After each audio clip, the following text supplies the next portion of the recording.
That is the thing I say to people, you know, if John had thought that I was rubbish, he didn't suffer fools, gladly. He wouldn't have worked with me as long as we did. We wouldn't have been able to do what we did if he didn't. We enjoyed it. We sat down, we really enjoyed each other's company. We're really good for each other, too. Because John, as you say, was more the sort of acid wit, the sort of... I mean, I was writing the song, a song off Sergeant Pepper. And John, it was always great this way, you know. I was writing the song, and he's sitting by the side. He had a guitar, I was on piano. I'm going, it's getting better all the time. And he's going, it couldn't get much worse. And you go, oh, get it down, you know. That's fantastic, you know. And I say, I don't care what people think or how they analyze it. I think if John was here now, I don't think he'd say he was the only one in the Beatles or that he was the soul of the Beatles. I think he'd admit that it was a pretty equal affair, really. Now, you know I'd be lying if I said talking with Paul McCartney was just another day at the office. Everybody from my generation remembers where they were the night we all first saw and heard the Beatles. So that's an easy date to remember. But for our next guest, every day is like that. Marilu Henner remembers where she was and what she was doing every day of her life. Now, I know we've run this before, but I make no apologies because it's about as close as we're going to come to Ed Ames' errant tomahawk toss on The Tonight Show. It's automatically part of any later highlight show. So here it is. Often requested, never duplicated, Marilu Henner.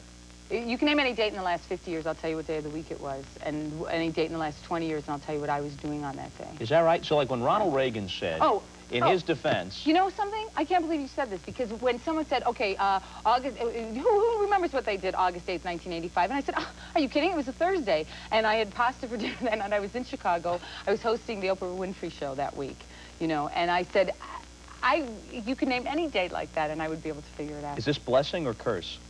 Oh, it's a blessing. Sure. I always have something over on people.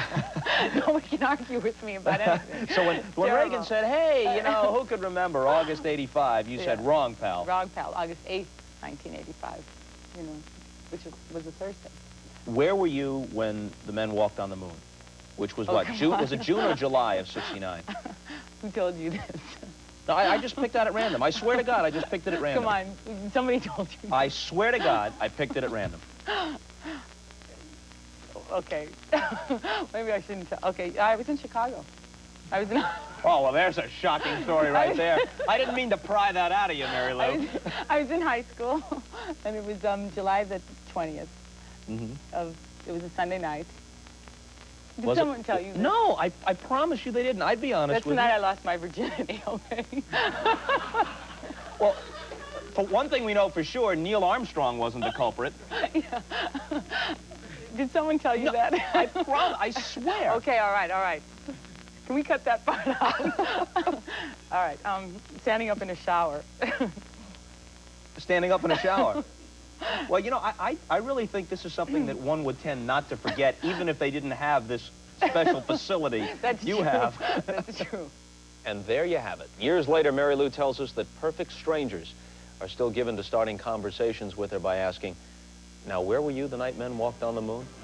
Coming up, among others, David Letterman, Richard Dreyfuss, and Mike Wallace. We'll be right back. Can you lose your neck and then your head just sits on your shoulders? Well, there was 2 instances of this. I saw it once in a Nova episode. Really, a man lost his neck, but his head literally didn't topple. It landed on his shoulders, and for some wonderful, miraculous reason, that's why I believe in God, it glued on to the shoulder casing, if that's the word. So, although he didn't have much range, his neck was on.